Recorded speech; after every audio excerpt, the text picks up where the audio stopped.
Kenshiro Teraji versus Carlos Canizales. 12 rounds in the light flyweight division for Kenshiro's WBA and WBC belt. And I think the Ring magazine as well. Very interesting matchup.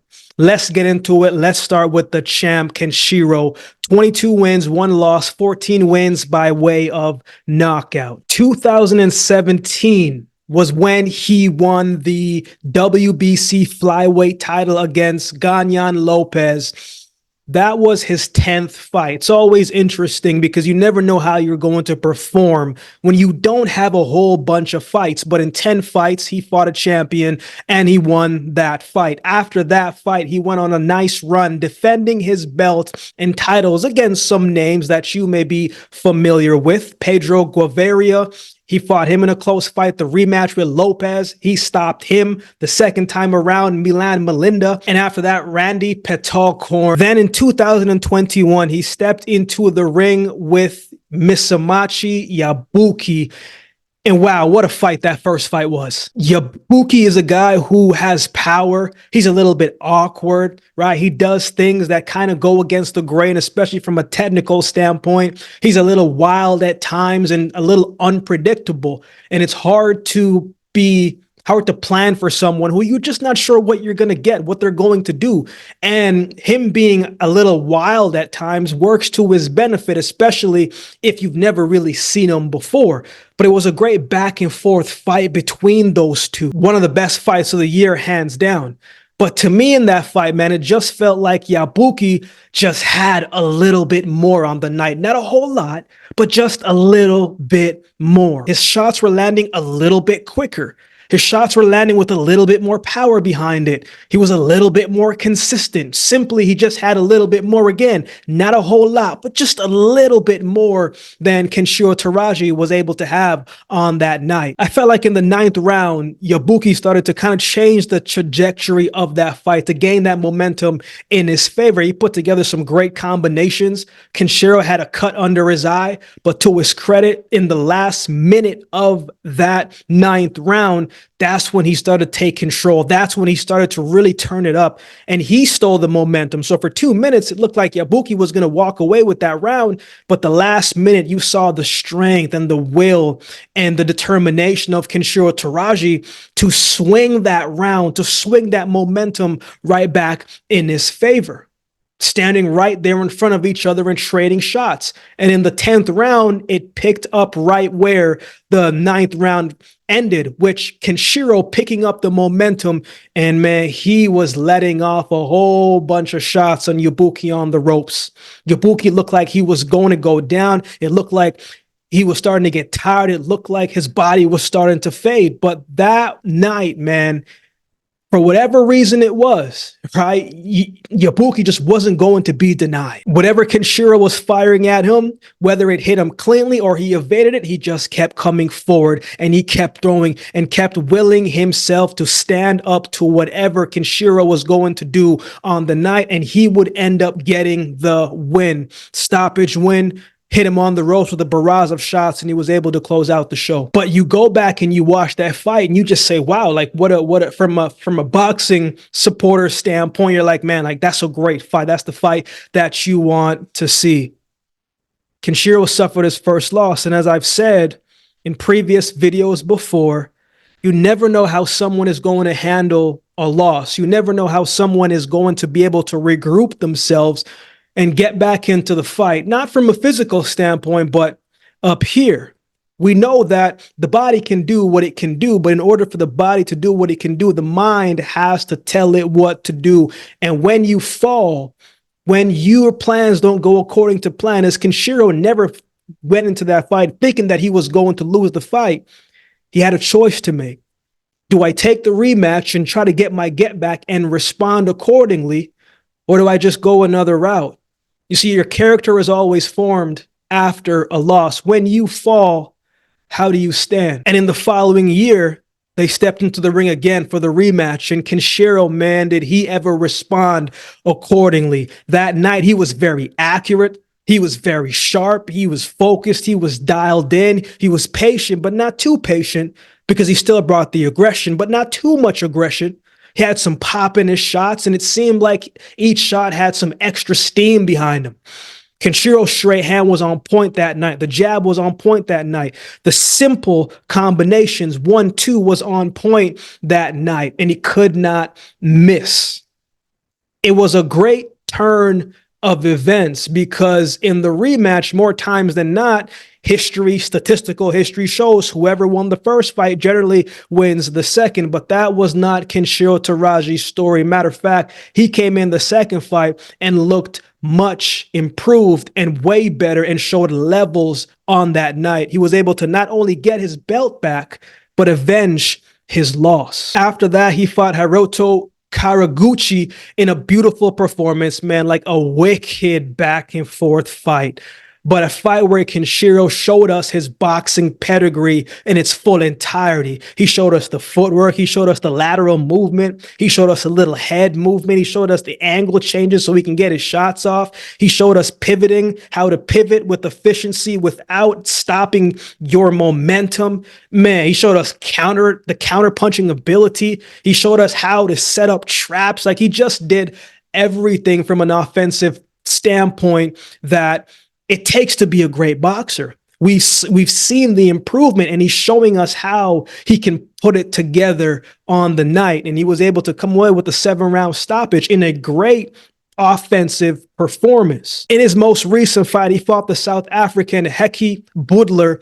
It was a competitive fight, man, a good back and forth fight. Butler was landing some good body shots and slipping in some nice subtle uppercuts, and he really fought well throughout the fight. But it was also another fight where we got to see Kenshiro make adjustments. He had to weather the storm early. He took his time hitting the body, using his feet to help him keep a little bit of that mid-distance range so he could be the one to control whether I come forward with aggression or I fight off the back foot a little bit and try to be a counter puncher. And I got to the point where I felt like Kenshiro did not really respect Butler's power, because whenever Butler was coming forward or he would land a shot, Kenshiro would just reset and continue coming forward. He never looked discouraged or worried in that fight to me. He just kept coming forward, kept throwing, and he wasn't afraid to take a risk, even if it meant that he would be the one to get hit. He said, okay, if that's the case, I know that I can take your shot, and I know I can return fire with something greater, stronger, quicker that you may not be ready for. I felt like in the 6th round, we got an intel of how that fight was going to unfold because Butler was coming forward. He put that right hand forward, and Kenshiro ducked it and caught him with the left. And you could see for a split second that Butler's legs were a little bit wobbly. And you got the sense, you're thinking to yourself, man, like, if he gets hit like that again, how much more is his body going to withstand? Because Kenshiro was landing some clean, flush shots on him, and you can tell every time that it landed cleanly or he went to the body, it was hurt him. It was breaking him down a little bit. And even though when Butler was hurt, Kenshiro didn't smother his work by being too overly aggressive. He took his time. He was patient. He came in with strategy, came in with technique, and waited till the right time until he caught him on the ropes and hit him with a barrage of shots. And he was able to close out the show. It was a great performance, and I really think right now Kenshiro Teraji is putting together his best performances, and I think he has room to still improve. And it's going to be a great opportunity for him to showcase that, because Carlos Canizales, man, he's got to be careful because he's a skillful guy, but a skillful guy that can punch. Let's talk about him. Carlos Canizales, 26 wins, 1 loss, 1 draw, 19 wins by way of knockout. Canizales is no stranger of fighting in Japan. He fought back in 2016 for the WBA flyweight title when he fought Ryuichi Taguchi, and that fight ended in a draw. But man, that was a beautiful back and forth fight. You go back and you watch that fight and you just see a wholesome fight. No dirty stuff, all just great performances from both men. When the best fighting the best, you get great performances. And it was a great back and forth fight. High volume, big punches, consistency from both men. Shoot, you could see why it was a draw, right? Like both men really elevated themselves on that night. You could make a case for either guy winning the fight depending on what you leaned and liked towards more.